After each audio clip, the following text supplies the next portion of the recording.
I'm Kyla and I'm with Tuja Wellness. We're here at the Greenery Garden Center in Kelowna and we're talking drought-resistant plants that'll grow anywhere. This is Gwen Steele from the Okanagan Xeriscape Association. She knows a thing or two about plants and we're gonna steal some ideas from her. So, most people think cactuses when they think drought-resistant plants. What are your thoughts there? Well, personally, I don't like cactuses, and there's so many other plants to choose from that I'm going to show you today what you could do instead. Okay. So these are all hen and chicks, and these are succulents, sedums, or stonecrop they're otherwise called. And all of these will grow in very poor conditions, like poor soil, sun or part shade, so they're really easy to grow. They're great plants to start off a garden with.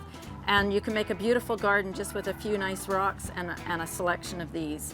And you'll have interest all through the season. So these hen and chicks, each one of these little rosettes will start a new plant. Wow. And kids absolutely love them. And these sedums come in different foliage textures and colors, as you can see. And then they also bloom. So there's blooming from June right through till frost, depending on the plant. The lower ones tend to bloom earlier. And these tall ones, which can get to be about 18 inches tall, those bloom in August, September, and are really spectacular, and the foliage is really beautiful. So this can make you a really lovely garden just with those two species. And what about those who want a lot of flowers?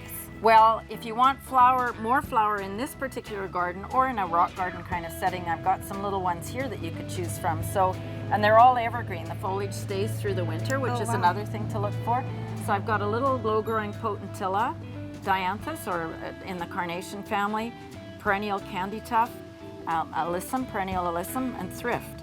And the Thrift will, if you deadhead it, it will bloom again for you, and sometimes the Dianthus does as well. Okay, and what about those who want a lot of sort of gorgeous colors and flowers for a long time? Well, these ones are a taller plant, and they're cut flowers as well. They're good for cut flowers, and if you deadhead them, they keep blooming.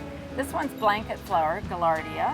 This one's a type of Coreopsis daisy, and this is a type of perennial Salvia. So those growing together are lovely, and they'll keep blooming all the time, and they'll also attract butterflies. Oh, beautiful. What to avoid? What not to do? Well, here's an example of what to avoid. This is sedum, same as these. It's called sedum acre, and each tiny little segment that breaks off will start a new plant in your garden. So it could totally invade your garden. It grows really fast. So always look out for spreaders and don't put them in your garden unless you know what you're doing, and that's what you want to have happen. Okay. Well, if I had to choose, I think I'd choose the hen and chicks. This is my favorite. Good choice. Yeah. Well, thanks very much for your time, Gwen. Thank you.